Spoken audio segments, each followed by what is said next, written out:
Okay, now it's working. I don't know why, because when I turned that on just a little bit ago, it had plenty of power, and then all of a sudden when I go live, the power's gone. Goodness, just the way things work. Well, welcome to our Tuesday Sew Along. Tonight's block is called Flight of Fancy, block number 53. We'll be talking about that in a minute. But before we do, I wanted to show you, I think I can turn this camera around so you can see it. Nope, can't go that way. Maybe I can go that way. We'll try that. This is some classes. We talked about that we were going to have some classes ready.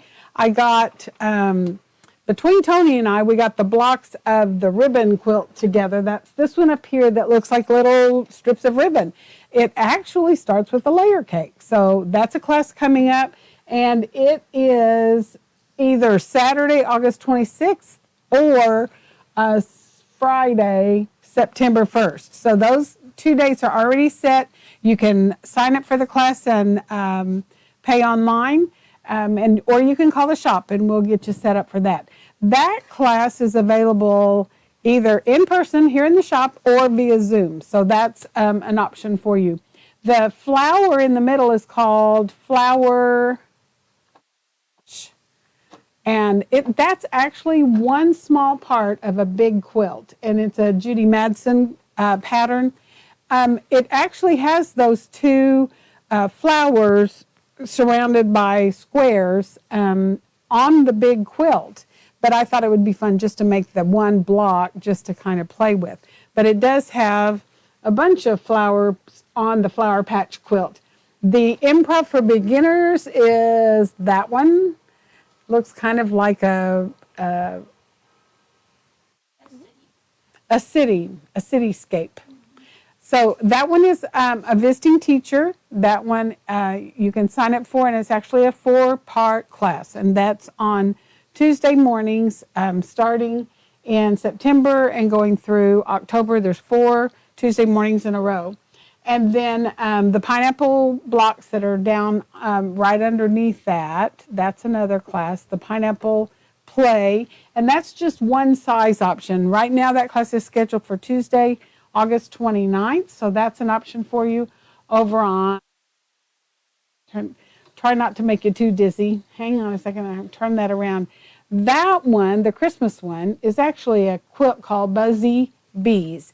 And it was done in yellows and grays in the original pattern, but I had a bunch of Christmas fabric, so I did it out of Christmas. And it is Friday, August 18th or Saturday, September 9th. So that's an option for you.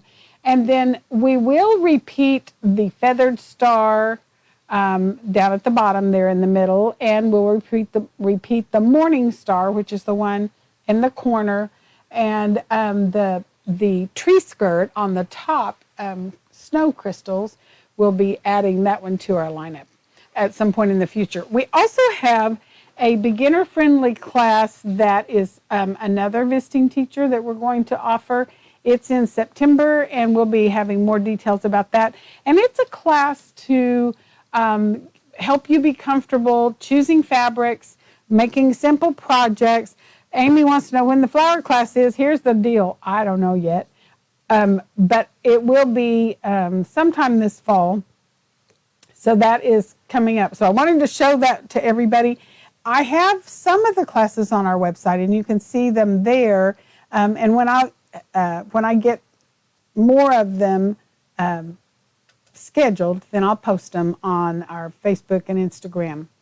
Okay, so let's get started on tonight's block. Tonight's block is called, I've lost it, Flight of Fancy.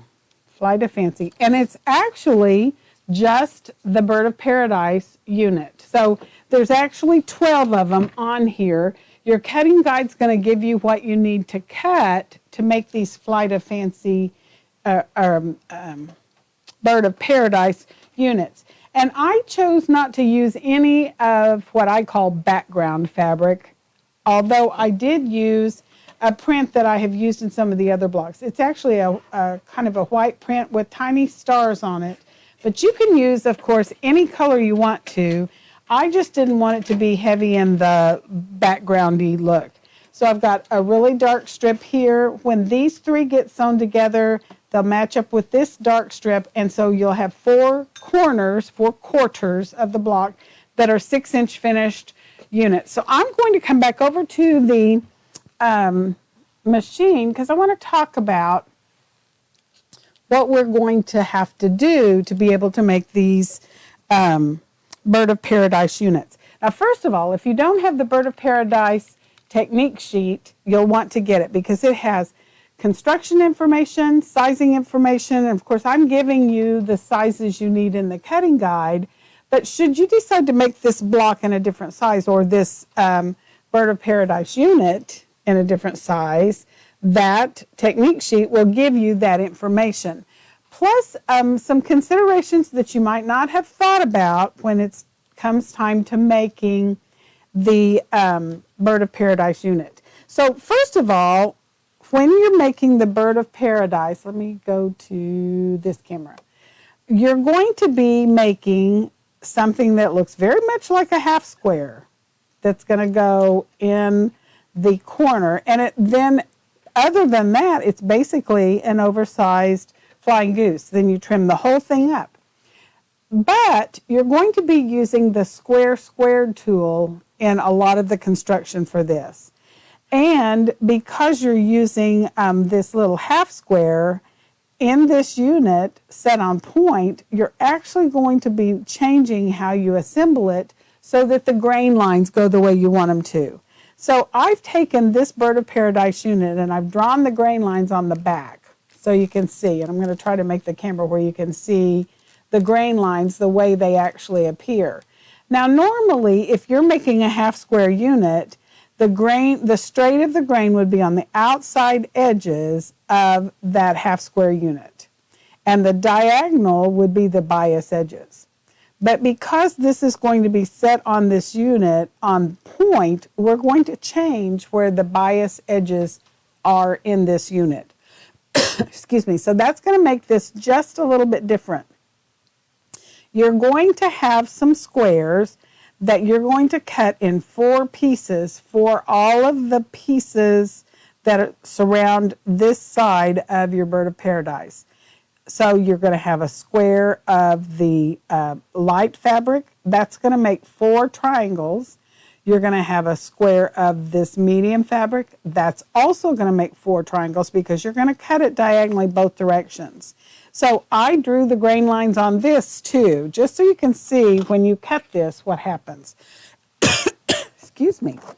I'm going to grab a cutting tool. Let me see if I happen to have this little bin. I do. Hang on.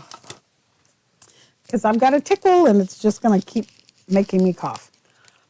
So the first thing I'm going to do is grab a cutting tool and a ruler, and I'm going to cut diagonally point to point. And I'm going this way, and without moving anything, I'm going to go the opposite way. So when I do that, and I actually had my blue fabric, my medium blue fabric stacked up on top of my light fabric. Let's back up so you can see. But because I've drawn the grain lines on, you can see that my straight of the grain is the long side of this triangle, and my bias edges are the short sides. And the same thing happened to my blue one. Now, I didn't draw the grain lines on, but I should have. Let me get my pen real quick so you can see. I cut that triangle, the square, twice so that my triangle shape has the grain lines going with the long side of my triangle. The short sides are a bias edge. Normally, you would not want to make a half square this way. The reason is when you have a half square with the short edges here and you stitch those long sides together, you don't want the outside edge of this unit to be on the bias of the fabric. But because we're going to completely surround this with these 2 big triangles of red and 2 more triangles, smaller triangles of my blue, that's going to completely surround the bias edges of that half square, so it will be fine. So you're going to take your squares and you're going to cut them twice, diagonally both directions, and you're going to assemble them just by buddying those up together, and you're going to stitch down the long side. Let me get this out of my way because I was doing something else with my machine earlier today, and that's just going to confuse everybody. So if you have not got in the habit of using a fabric tag to start on and stop on, this is a really good time to do that, because if you're feeding through a triangle like this, a point, this is when your machine is going to want to eat the triangle if it has a tendency to do that. So if I start on a fabric tag, a little piece of fabric, and then I stitch onto my triangle, that point, usually I have a better chance of it not sucking the point down into the bobbin area. And I'm going to stitch down the long side of all of my triangles. And I actually buddied these up together and cut them at the same time. So I got my triangles with the long side being my straight of the grain, all cut at the same time, or I got two sets of them. And I'm just going to keep feeding those through. And you would need to do this so that you end up with 12 of these half squares that have the bias edges around the outside. Keep in mind, you don't want to make half squares this way because they're too likely to stretch out of shape on you. So I've got 4 of them there. I've also got 4 more that I've already done, and I've actually already trimmed them. But I'm going to show you how you go about trimming them. I actually need 12 of them total, and right now I only have 8. But we're just going to skip on to the next step because I want to have time to show you what you do to make these bird of paradise units. So they're a lot of fun. You can make a lot of different things with it. Now at this point, you can choose to press this seam open, or you can press to the side. I can't get my fingers to open it. There you go. You could open it like that. I actually chose to press everything to the side of the blue, and you can choose that as well. So let's go to the overhead camera so you can see what happens next. So I've got my iron. Actually, I heated it earlier. Now I did draw these lines with a friction pin. So when I set the iron on here, it's going to cause those lines to disappear. But I wanted you to see the straight of the grain is in an unusual arrangement because normally the straight of the grain you would want on the outside. But I am going to press from the front because I'm pressing both seams over toward the blue, and I'm going to finger press. And remember, if you take the time to finger press everything, you're going to have less issues with placing these together. So we're going to just stack them all, and we're going to go get those. So what we're going to do, and you can see that my lines disappeared where I had the friction pin. Now we're going to trim that to the size we need for our unit. And I moved my mat because I forgot I had a light triangle here that we're going to be working with. Now, if we're making normal half squares, we would be grabbing our Tucker trimmer and trimming those to the size we want. But that's not what we're doing. Remember, we're making this bird of paradise unit with that half square right in the top corner. So we're going to be trimming that with our square squared tool. And I have marked on my square squared tool the section that is the A section. That's the one that has the window template. And the window template is what you're going to want to trim this square with. So you want this to be a 2 by 4 inch finished unit. So since this square, if this was just a regular square to square unit, would finish at 2 by 4, I'm going to use the 2 inch finished window template. So I'm going to line up this long diagonal line right on the seam, and I'm looking at the center square for 2-inch finished blocks because that's the size I need. I'm going to trim up and across, and then I'm going to turn and I'm going to true up that square. There's my long diagonal line. It goes on the seam, and the 2 lines for my 2-inch finished square goes on the cut edges. I'm going to need to do that with all of my units that look like half squares. Now keep in mind that all the way around the outside edge is bias. So you want to handle these with care, because until I get the other pieces surrounding that half square, I could stretch that whole unit out of shape where it will never go back and it will be totally unusable, but you don't want to do that. So you're just going to trim all of these using the 2-inch finished center window template on your square squared. Now, if you happen to own the large square squared unit, let me see if I can put my hands on it real quick.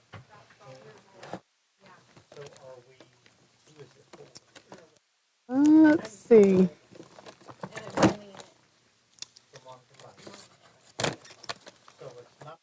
I've moved my stuff around and I can't find it. There it is. So this is the A part of the the large square squared tool. Remember when we've talked about this before? This will do 1-inch to 12-inch finished square squared units. The original size will do 1-inch to 6-inch square squared units. So it's plenty big for the sizes we're making today. But you may decide you want to make a Bird of Paradise unit using a bigger center, and you could actually use this. It will also do this 2-inch unit. It's just if you're going to do a bunch of these, this is a lot of ruler to be having to work with. So if I'm doing something that will, the original size square squared will accommodate, that's going to be my choice for tools. But you can use this one if that's the only one you own. So I've got all of my half squares made with the bias edges all the way around the outside, trimmed using the center for a 2-inch square squared unit. And now I'm going to put another triangle on the sides right here. So let's go back to the sewing machine so you can see how that works.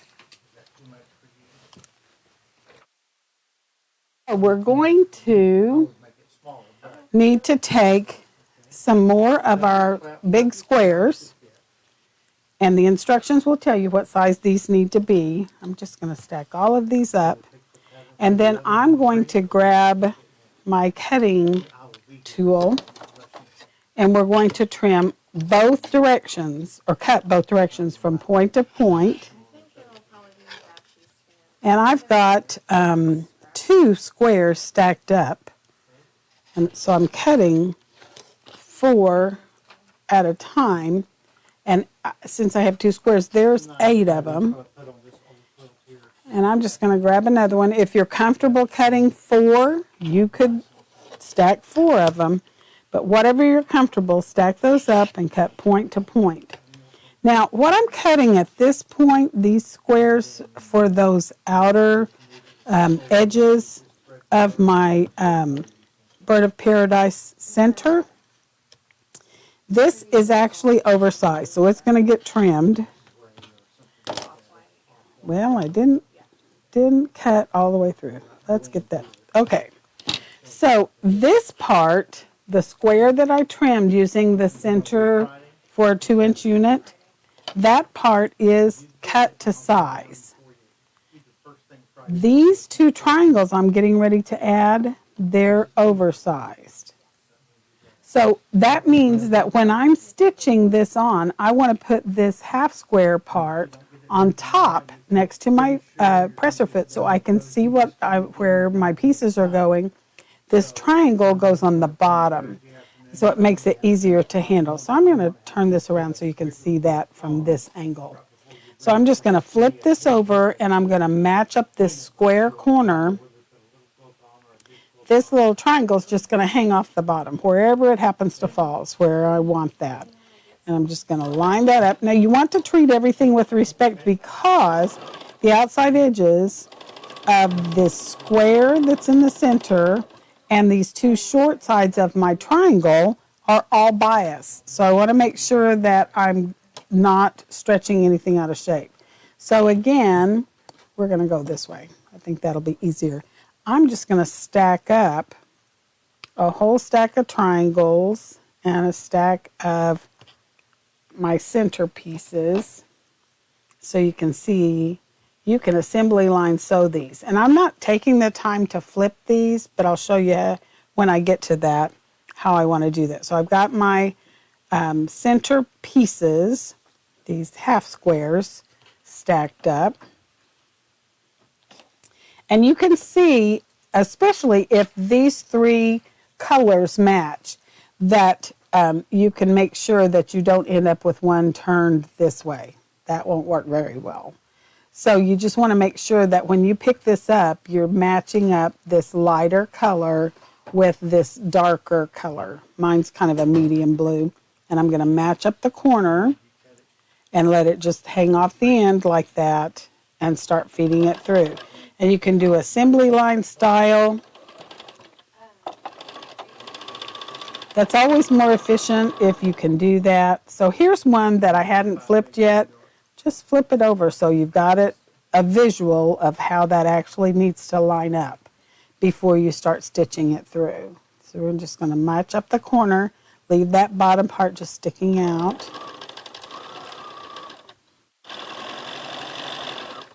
And here's another one. I'm just going to keep feeding them through. I've got 8 prepared. I'm actually going to need 12 for the block, but you can kind of see how this all works. Flip this one over so you can make sure that you have it, the colors lined up the right direction.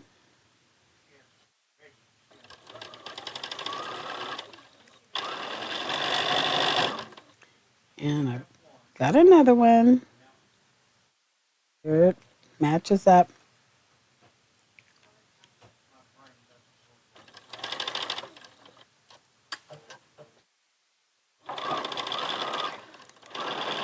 I don't talk a lot about it, but I actually do this with my knee lever. Some of you have a machine that has a knee lever that operates your presser foot.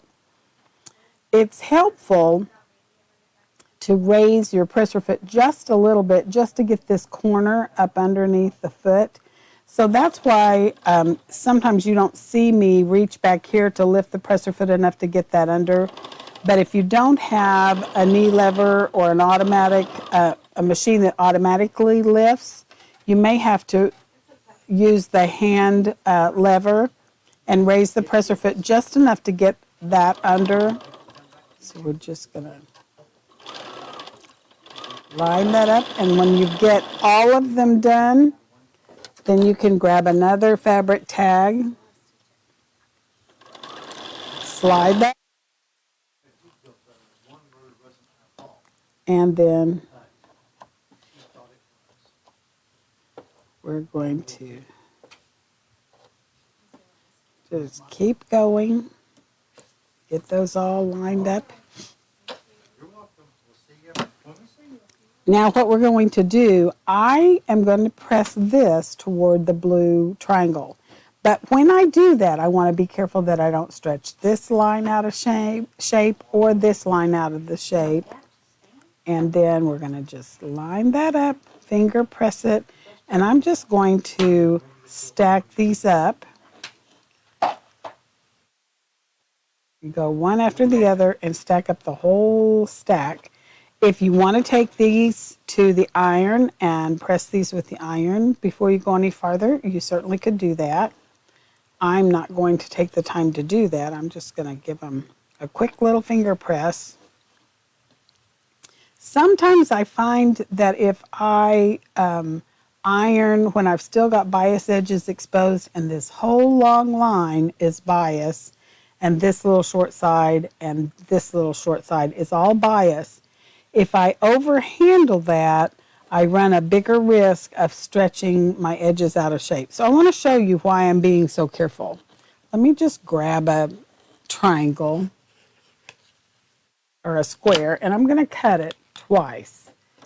And I'm going to ruin this one just so you can see what I'm talking about. Because if you've never inadvertently ruined a bias edge on a piece, you may not understand why I'm cautioning you so much.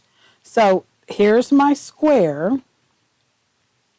The outside, the long side is straight of the grain. This inside, the short sides, are bias edges. So if I am overhandling, see how that kind of bends? And when I let go of it, it never goes back to completely straight again. If you could measure this, now this side is just a bit longer than this side, and it won't go back. It doesn't have good memory, so that's why you want to be really careful with those bias edges. Now just imagine if I stretch this one out of shape and then I stretch this one out of shape.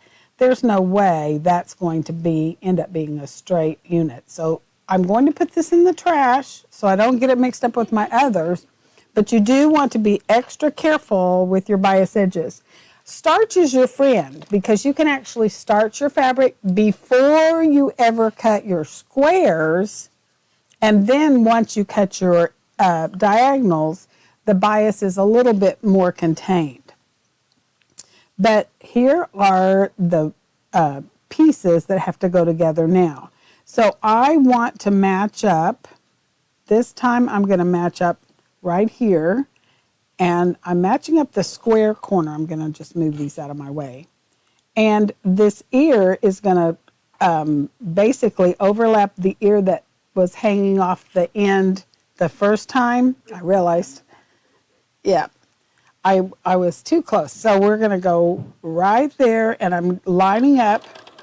This time I'm actually stitching from the triangle side, but I am watching, and I want to align that so I can stitch right off of that and get the next one ready.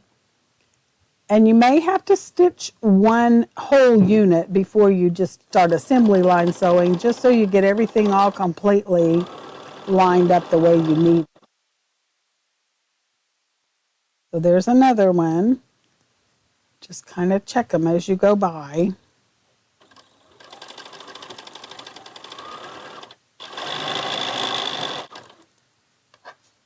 And I'm just going to do 4 of these, just because I want to have time to show you the next step.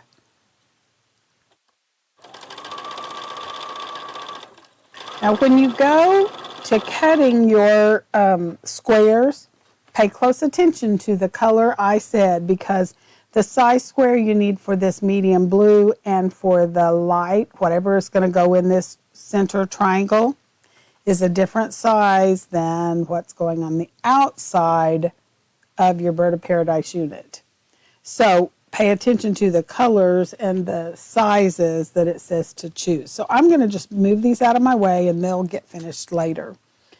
Then I'm going to grab my fabric tag, park my needle, and I'm going to cut these apart and I'm going to finger press them. I'm still not going to take this to my iron. I'm just going to finger press it and just lay them aside. And if you read the instructions on the Bird of Paradise technique sheet, she talks about why you do the half square in this manner so that it ends up with bias on the inside of this.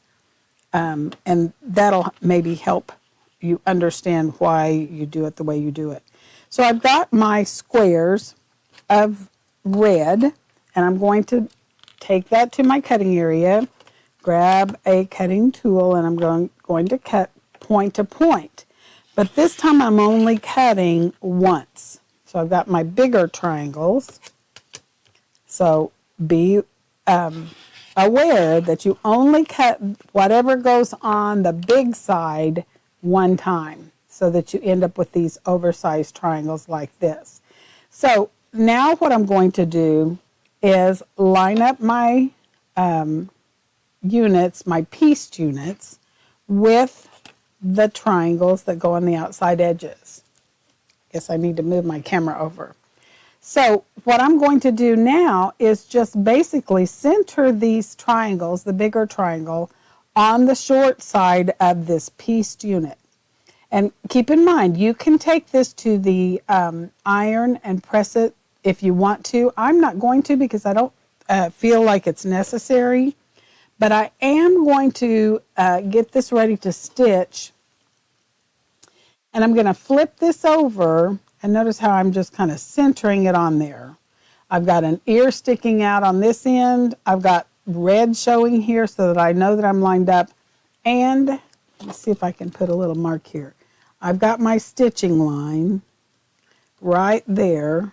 And where it crisscrosses, I know that as I'm stitching, I want to stitch right across at that point. Let me get down just a little closer so you can see what I'm talking about. I put the marks on there just so you could see my stitching line because I'm stitching with white thread today. It just happened to be what was on the machine. I don't often stitch with white, but what I was stitching earlier needed white. But where this line of stitching crosses over, this line of stitching, that's where my needle needs to go.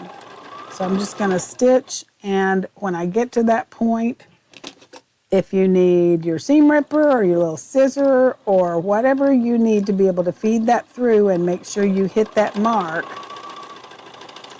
that's the time to use it. I generally have a seam ripper, my bent tip tweezers, whatever tools you need close by. So here's how this is going to fit on this. I'm just going to line that up. Tony said I need to back up again. I'm just all over the place today, she says. The very idea. So I'm going to line up. I want to hit that crisscross where these two lines of stitching cross over each other. And I want that to line up along the edge. But do beware. Don't be tugging and pulling on things. I try to warn people about the edges, whether they're biased or whether they're not, and how to treat them so that you don't end up with a problem. So this one's going to go here, and I'm just centering it on there so that it overlaps at the tip. There's my mark, and whatever you need to do to be able to hold your seams down so that you can feed that through and don't end up with problems.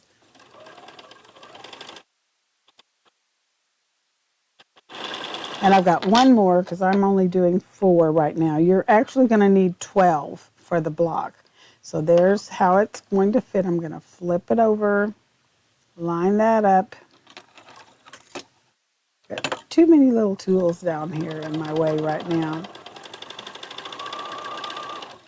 Some people like a stiletto. I've never used one because I've always got a seam ripper close by. To me, that's kind of the same sort of a tool, so I don't worry too much about it. So now you're going to grab your fabric tag and park your needle. I would, of course, go ahead and do all 12 of them if I was making all of the ones I needed for my block, but I'm just doing 4 to demonstrate. So you're going to finger press this back. Now keep in mind, this whole long edge seam here is all bias on both sides. This is straight of the grain, this is straight of the grain, this is straight of the grain, this is still bias. So you want to handle all of that with care. And I'm going to just stack those up, finger press.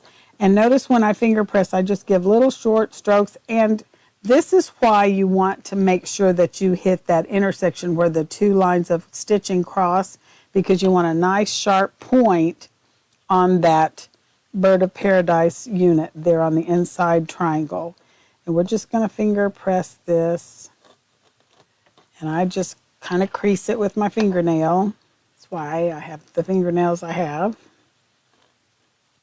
Not fancy, but they work. So when you get all of those done, we're going to grab the other triangle. And again, you just want this to overlap. So I'm going to flip it around so I can actually attend to that area as well. If you stitch from this side, it will work, but you can't see that intersection that you're wanting to make sure that you hit that cross point. So that's why I like to flip it over. You should be able to see this under triangle on the bottom sticking out. It should overlap. And once you get that ready, then you're ready to stitch. So let the machine pull it through. Don't be tugging and pulling. And I'm looking for that intersection right there. And we're just going to let it feed through your machine. If your feed dogs do their job, they're just going to pull it through. And I can make sure that all of my seams lay the way I want them to lay without flipping on me. So again, I'm just going to flip this over. And once you get it in place, you can always kind of peel it back to make sure it is oriented properly. Otherwise, you're going to end up having to take something out.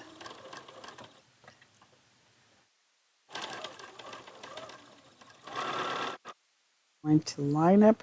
We want to hit that intersection right there.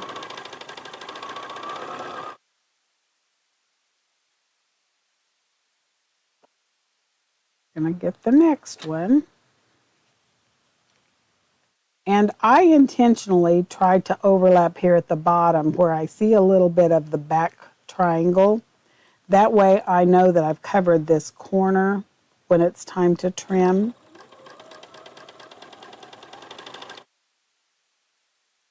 Intersection right there where it crisscrosses. And I've got one more. We're going to go this way like that. We're going to sew from this side, so we're just going to kind of center that whole side along there, and we're going to feed it through right to the needle. And I generally stitch 2 or 3 stitches and then adjust. If you feel like you need to pin it, you certainly could. I tend not to pin if I can get by with it. That way I'm faster, plus sometimes I distort with my pin, so I have to be careful. These are called bent tip tweezers. And they're very handy because I can grab just a layer of the fabric and manipulate the fabric with them.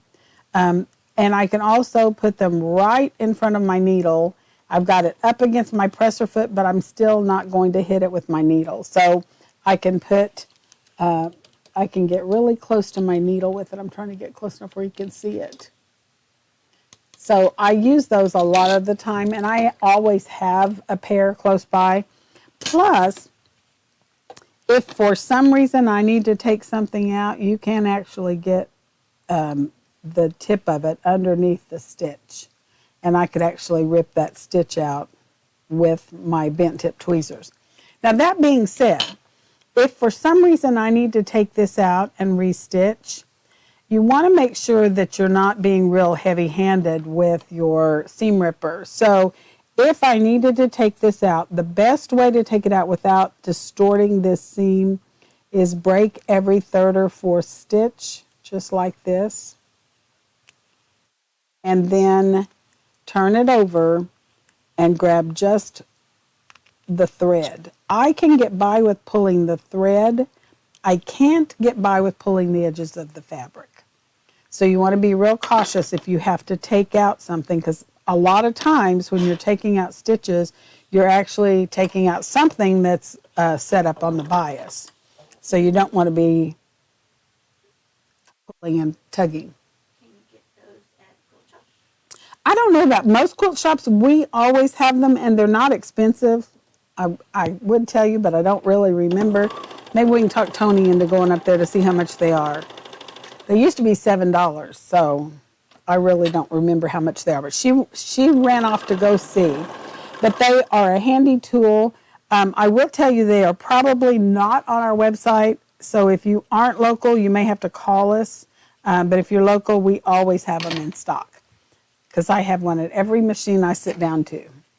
All right, so I'm going to the overhead camera, and when Tony comes back, I'll tell you how much they were. Oh, they've gone up. Sorry. Inflation. This is the brand we're selling right now, and they do have several different brands. This is also a company that makes scissors and other tools, but they're $10. And so I use them. Cliff uses them. We both use them at our long arm machines, so they're very handy for that. So we're going to the overhead camera, and we're going to press these, and I'll show you how to trim them. We'll get this out of my way and turn my iron back on so it can be heating while I talk.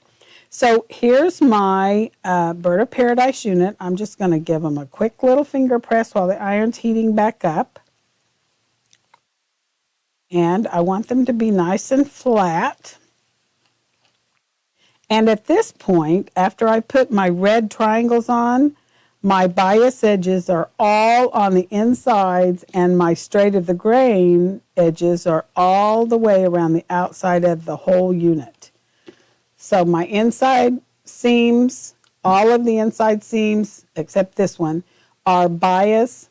This all the way around the outside is straight of the grain, which is what I want. And so I'm going to just press this, and notice I'm not going to be real heavy-handed with my iron. You want the iron to do the work. That's one reason I finger press ahead of time, because I can get everything all nice and flat the way I want it. This would be the time, if you're using the acorn pressing pin, that you would give it just a little help, and here's where I would put the pressing solution. Now, I did not use it on this seam. I did not use it on this seam. And I didn't use it here. So you could take the time and just give all of those seams just a quick swipe. It doesn't take a lot. And I typically just kind of stack them up. If you don't see the pressing solution, that does not mean it's not there. Because sometimes if you keep putting it on, I'm trying to get enough on there that you could actually see it. If you keep putting it on where you can see it, sometimes that will leave a kind of a scorched look place on your iron. See, I put enough on there that you can actually see where I put it. If you can't see it, it does not mean it's not there. In fact, when I first started using it, I finally called the company and I said, something's wrong with this. My iron keeps getting scorched places on my fabric. And when I flipped my iron over, I could see scorched places on my iron. And she said, you're using too much. I said, okay, I can handle that.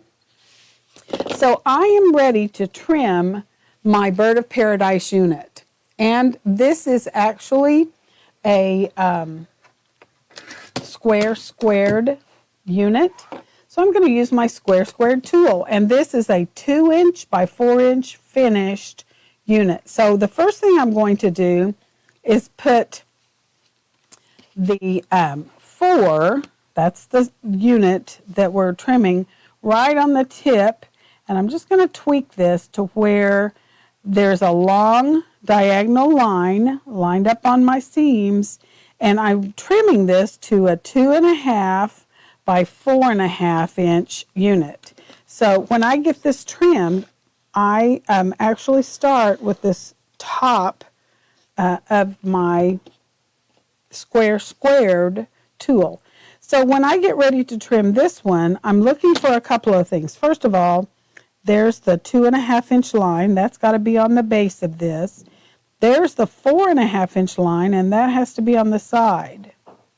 Once I do that, I'm also looking for the number 4 that'll be on the opposite side of this square. And when I get that all in place, then I'm ready to trim.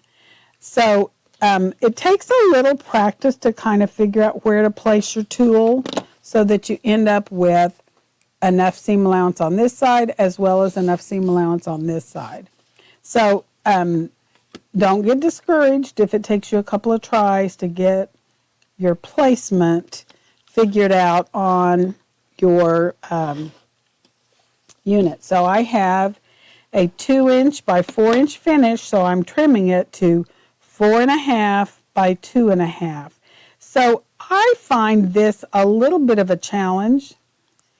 And since I happen to own a wing clipper tool, guess what I do?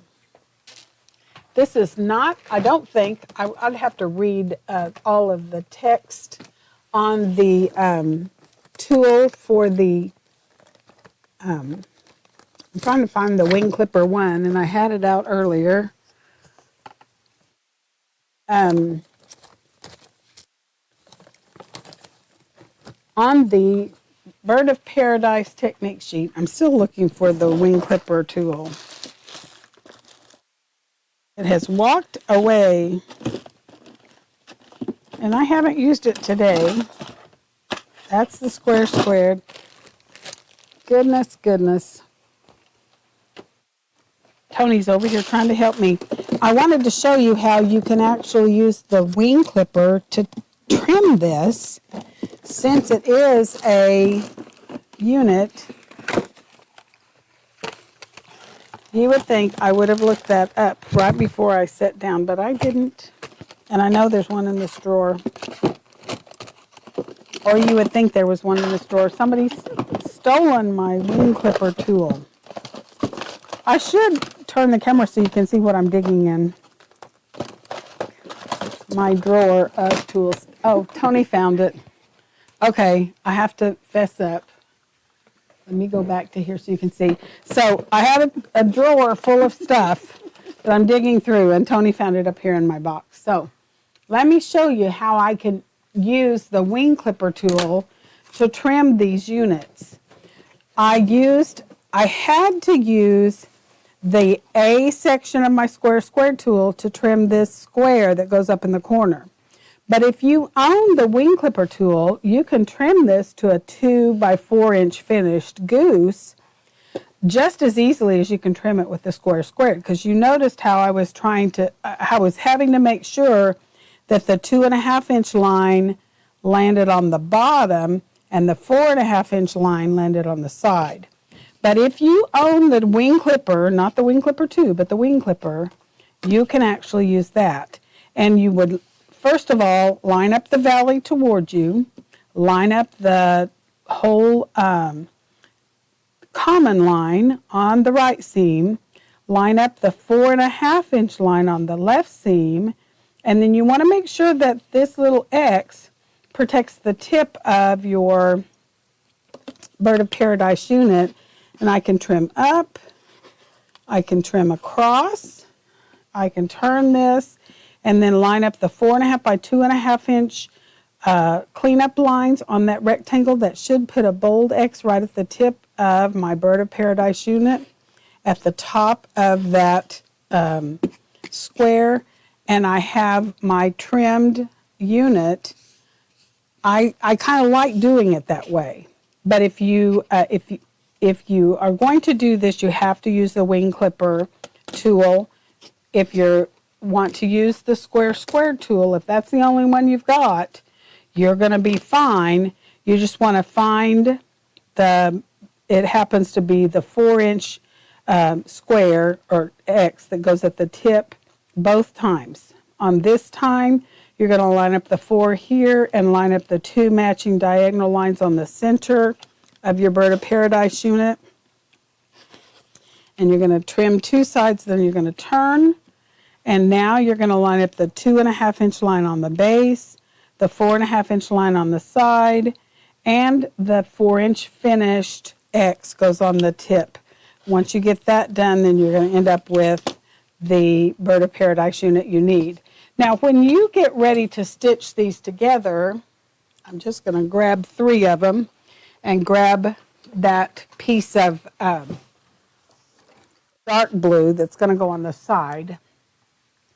This is how I would stitch these together. So I need my Bird of Paradise units just one after the other. Okay, it's not going to, there it is. For some reason, it has to focus on something and then it'll focus on everything. I want to stitch so that this point is matching up to this point. And so that is one place that you want to pay attention to.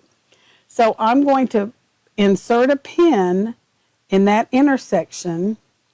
And of course I've sewn with white thread so you can't see it. Let me see if I can get closer and you can see where I'm pinning. So I'm going to insert my pin right in that intersection where the stitching line meets. Get it in and I'll get my fingers out of the way. So that's where I want to have my pin inserted. Then I'm going to peek under here and line up the pin right in that intersection. That one's a little easier to see because it's got different colors. So that's where my pin needs to match up. And then I'm just going to squish those together, and I'm holding my pin just in place. Maybe you can see a little better out a little. So I'm going to slide another pin in there, and that matches up. So I can also take out the first pin. You can also pin here on the corner. You can pin on the other corner if that's helpful to you. So I'm just going to do that real quick so you can see how this works. And I'm going to stitch across.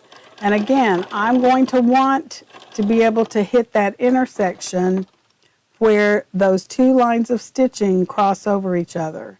And you can also use your seam ripper or your bent tip tweezers to kind of smooth out your fabric right in front of the needle, and also to hold down your seam allowances so they don't get in your way.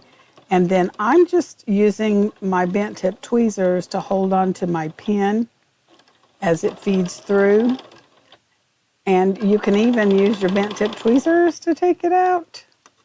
I'll just show you all the tricks I do with this. I don't always show people how I use the bent tip tweezers, but that makes it handy. So if I was doing all 4 sets, I would go ahead and stitch another set. But since I'm just doing one stack of 3, then I'm going to part my needle. So I want to press toward the way the geese are flying, or I have to press open. And since I've got quite a few seams that come together right there, I am going to choose to press open. So I'm just going to finger press both sides so that where the lines of all of these seams that are coming together match up, I have less bulk there. And once I press this with the iron, that'll flatten that out even more. And again, now I could press it this way, but guess what? That's not the way the picture looks, so you want to check those as you're feeding through. And I'm going to grab my pin. I'm going to insert it right where the 2 lines of stitching intersect, and then I'm going to peek under here and match them up. And sometimes they match up really well, and sometimes they don't match up as well. So this is why you want to pin there. And then I'm going to pin on the corner. And I'll pin on the other corner. So if I'm going to pin for this particular block, this is where I would pin. I'm going to just stitch right across. And I want to hit that intersection where the lines intersect.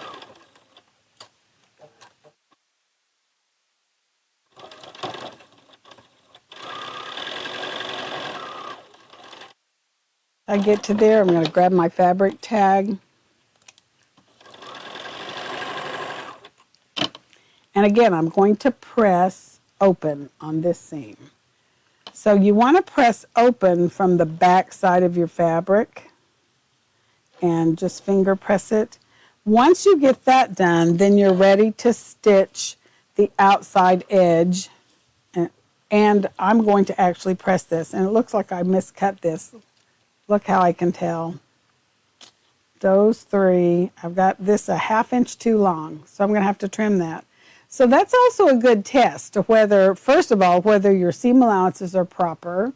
If your seam allowances are proper and they don't fit, like you can see an extra 1/2 inch here.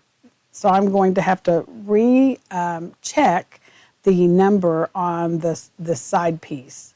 So I will do that before I post your cutting instructions, and then that will be in the file where I keep the cutting instructions. So until next week, happy sewing. We'll see you next week live at 5, and I'll have several things to share with you next week. So come see us.